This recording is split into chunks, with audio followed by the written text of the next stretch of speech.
Good afternoon student. आज आपका bank reconciliation statement एक और वर्क कैश बुक और पासबुक का सिंपल और फेवरेल बैलेंस के बाद फर्स्ट हमने कैश बुक फेवरेल बैलेंस यानी डेबिट बैलेंस के क्वेश्चंस कराए थे। उसके बाद आपको पासबुक के अकॉर्डिंग फेवरेल बैलेंस के यानी क्रेडिट बैलेंस के क्वेश्चंस कराए।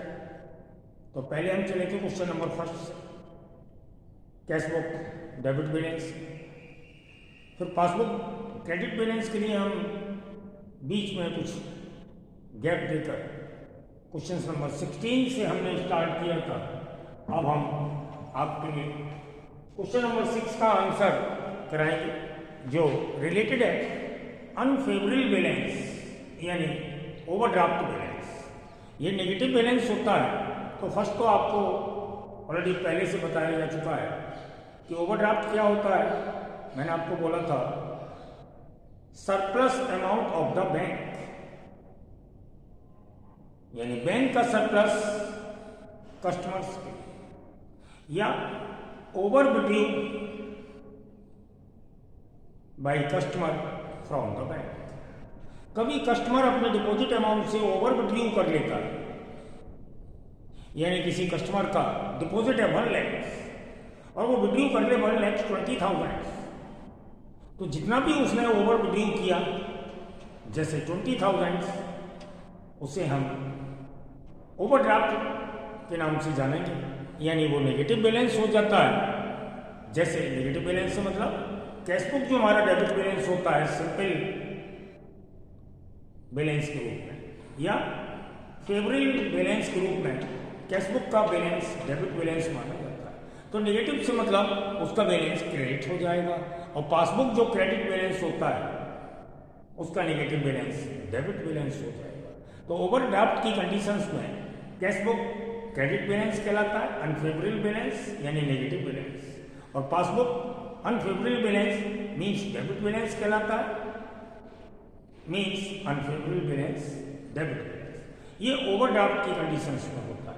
तो इसमें भी हम जब नेगेटिव बैलेंस हो जाएगा तो नेगेटिव बात जैसे हमने बोला था कैश बुक में जो हम जजमेंट लेते हैं पासबुक में उसका अपोजिट कर देते हैं। ओके, ऐसे ही हम ओवरड्राफ्ट में भी कैश बुक का ओवरड्राफ्ट है तो कैश बुक के अपोजिट वर्क करेंगे यानी पासबुक का, और पासबुक का ओवरड्राफ्ट है तो पासबुक के अपोजिट वर्क करेंगे यानी कैश बुक का। तो यहाँ पर हम क्वेश्चन नंबर 6 का आंसर करा रहे हैं जो unfavourable balance of cash book यानी डेबिट बैलेंस नहीं credit balance of cash book. तो फर्स्ट हम लिखेंगे balance as per cash book credit या ओवरड्राफ्ट।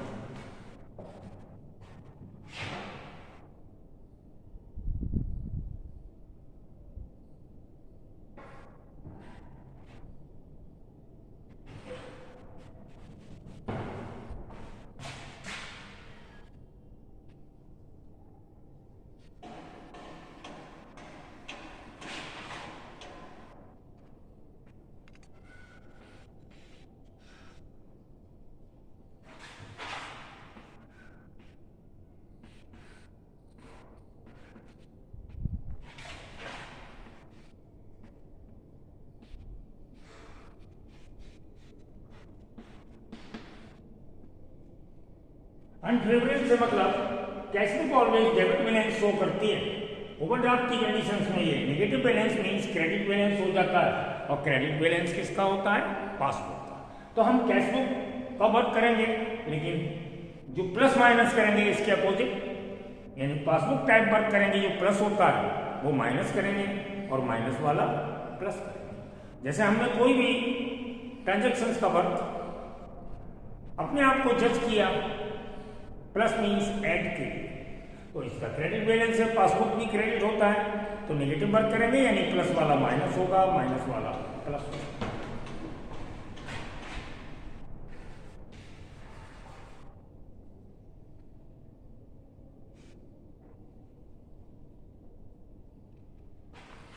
उसी तरीके से हमने ऐड वाला पहले लिखा, लेस वाला बाद,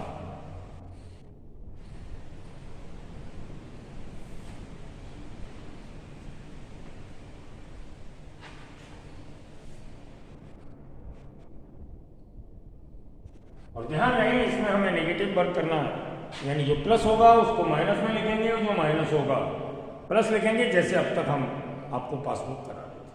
तो कैशबुक के वर्क में पासबुक वर्क करेंगे नेगेटिव, पासबुक के वर्क में हम कैशबुक का वर्क करेंगे, कोई चेंजिंग नहीं है।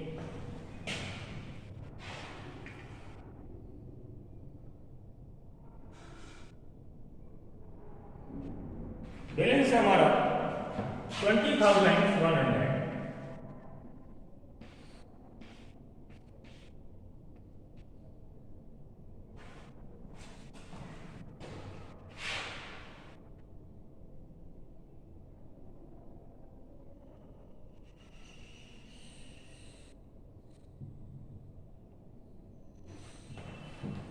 इंश्योरेंस प्रीमियम फर्स्ट ट्रांजेक्शन है question number 6।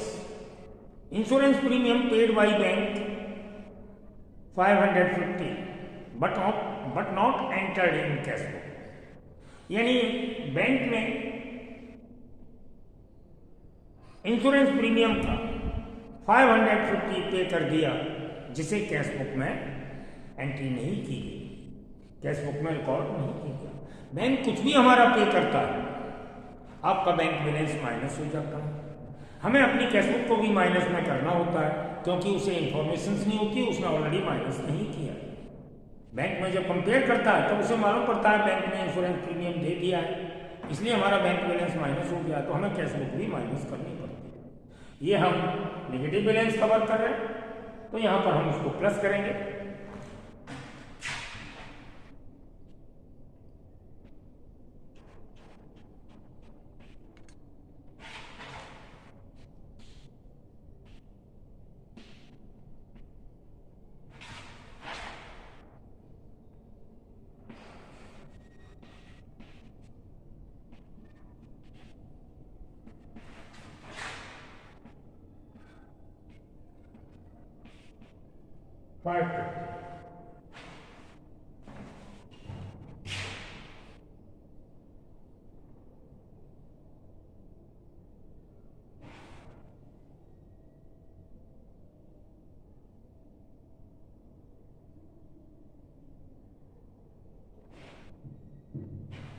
Next number second, issue cheque rupees 25,000।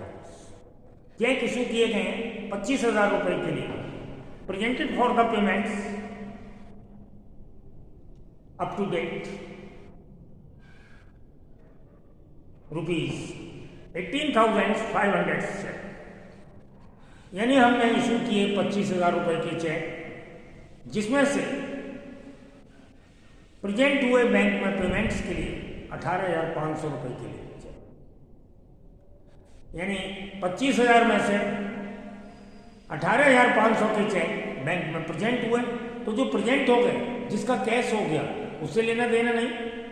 जो चेक्स हमारे प्रेजेंट नहीं हुए वो कितने अमाउंट के थे, हमने 25,000 के चेक इशू किए थे, जिसमें से presented for the payments cheques rupees 18,500। तो 6,500 के चेक्स प्रेजेंट नहीं हुए, उसी अमाउंट का वर्क होगा, यानी ना तो 25,000 का होगा ना 18,500 का होगा, दोनों की डिफरेंस वैल्यू का वर्क होगा। और इशू चेक हम कैशबुक में प्लस करते हैं, क्यों कि चेक इशू करने से हमारा बैंक बैलेंस घट जाता है और हम अपनी कैशबुक को माइनस कर लेते हैं। लेकिन जब वो प्रेजेंट नहीं होगा तो बैंक बैलेंस नहीं माइनस होगा, और हम जो माइनस कर चुके होते हैं ऑलरेडी, उस अमाउंट को प्लस करना होगा। तो यहाँ पर ये माइनस में जाएगी, क्योंकि हम नेगेटिव वर्क कर रहे हैं, इसलिए इसको माइनस में लिखेंगे।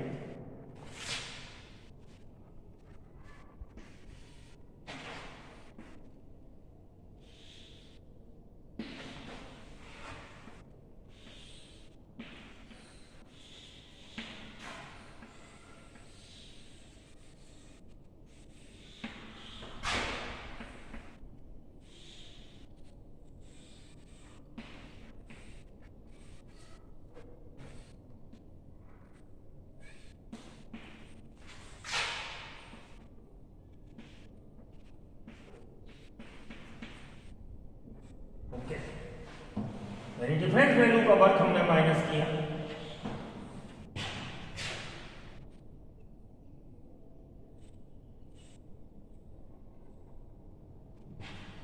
देखिए जैसे हमने ये बात कराया था, बैंक कुछ भी पे करती है, हमारा बैंक बैलेंस माइनस होता है, यहाँ नेगेटिव बढ़ता है इसलिए प्लस किया। ऐसे ही बैंक कुछ भी हमारा रिसीव कर लेगी, बैंक अकाउंट मेरा प्लस हो जाता है। तो यहाँ पर इंटरेस्ट ऑन इन्वेस्टमेंट रिसीव या कलेक्टेड बाई बैंक, बैंक ने हमारा इंटरेस्ट रिसीव कर लिया, हमारा बैंक बैलेंस प्लस हो जाएगा, लेकिन नेगेटिव बात करेंगे तो ये भी माइनस होगा।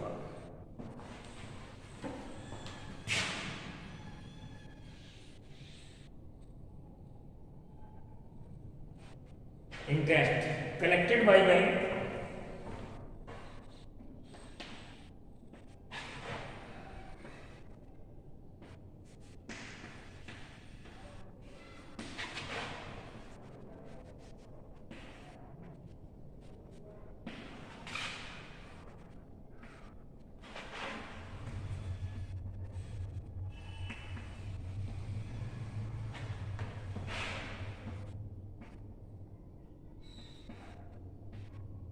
सेवन फोर जीरो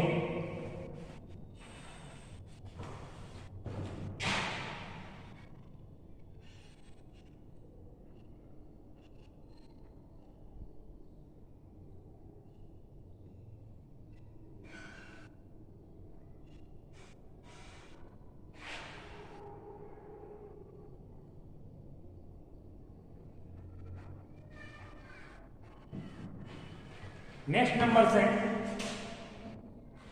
हमने चेक डिपॉजिट किए बैंक में,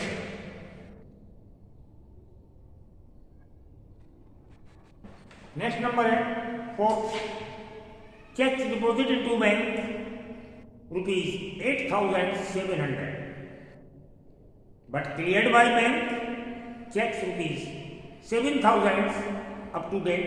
यानी हम ये रिकंसिलिएशन स्टेटमेंट 31 जनवरी का बना रहे हैं, अप टू डेट यानी 31 जनवरी तक बैंक में जो क्रेडिट हुए, बैंक ने जो डिपॉजिट किए 7,000 के थे, और हमने बैंक को पे कितने किए थे, डिपॉजिट कितने किए थे, 8,700 के चेक्स डिपॉजिट किए थे, जिसमें से बैंक ने अप टू डेट यानी जिस दिन इसे प्रिपेयर कर रहे हैं, बना रहे हैं, उस डेट तक बैंक ने 7,000 रुपए के चेक डिपॉजिट किए। तो कितने रुपए के चेक जमा नहीं किए, 1,700 के चेक्स नॉट क्लियर। तो जो क्लियर नहीं होते वही वर्क आता है, और हम इसको प्लस में ले जाएंगे। क्यों? कुछ भी जो बैंक में डिपॉजिट किया जाता है अमाउंट के रूप में, चेक या अमाउंट, बैंक अकाउंट हमारा प्लस हो जाता है। तो हम भी अपनी कैशबुक को प्लस कर लेते हैं, लेकिन बैंक में हमारा टोटल अमाउंट प्लस नहीं हुआ। 8,700 में से 7,000 रुपए का अमाउंट प्लस हुआ, 1,700 रुपये प्लस नहीं हुआ। तो हमने जो ओवर प्लस कर लिया, जो अमाउंट ज़्यादा प्लस कर लिया, उसे माइनस करेंगे, अमाउंट कितना, 1,700।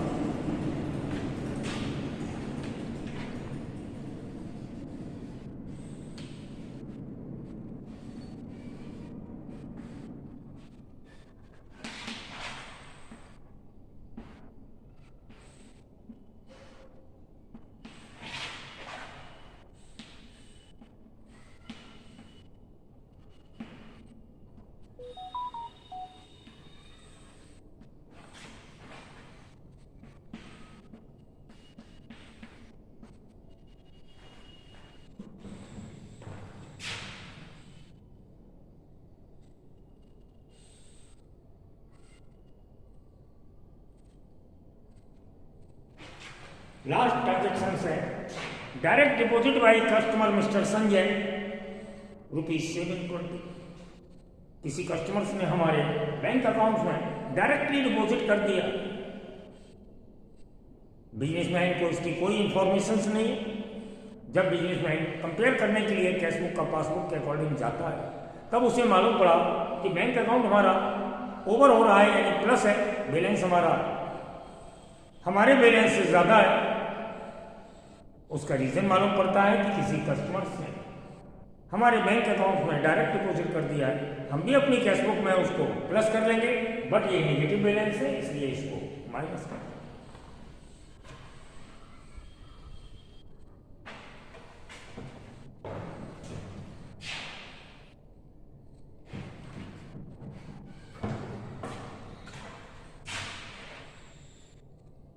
देखिए मैं आपको बता दूं, नीचे हमारा स्पेस कम है तो नंबर थर्ड ट्रांजेक्शन हमारा यहाँ स्पेस है, हम ऊपर किए देते हैं। जो ट्रांजेक्शन हमारे लास्ट में जो आ रहा है वो नीचे हमारा स्पेस कम है क्योंकि अभी हमें टोटल वगैरह लगाना है, तो लास्ट ट्रांजेक्शन को हम ऊपर करते हैं। ओके, इसका ध्यान रखना।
Direct deposit into bank by customer ₹620।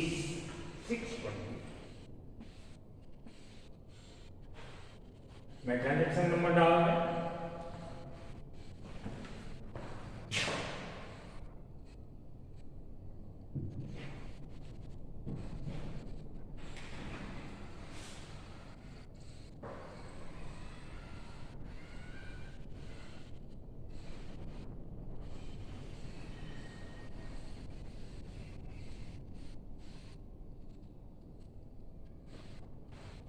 ये है आपका नंबर फर्स्ट।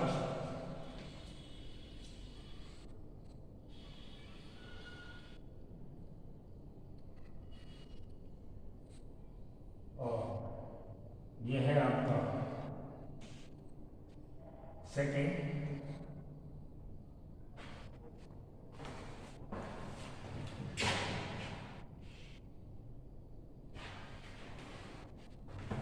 और ये है आपका थर्ड।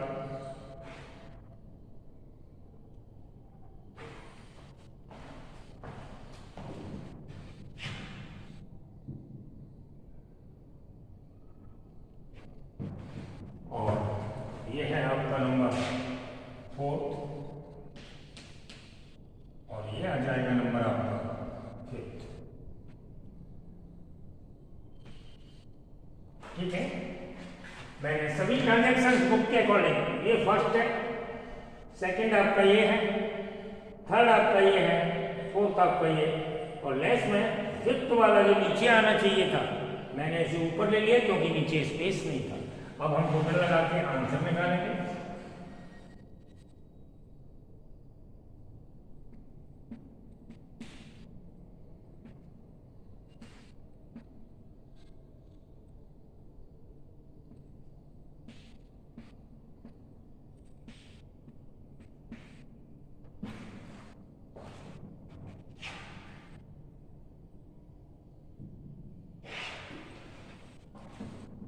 और क्वेश्चन को बंद करेंगे।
7,860 माइनस करेंगे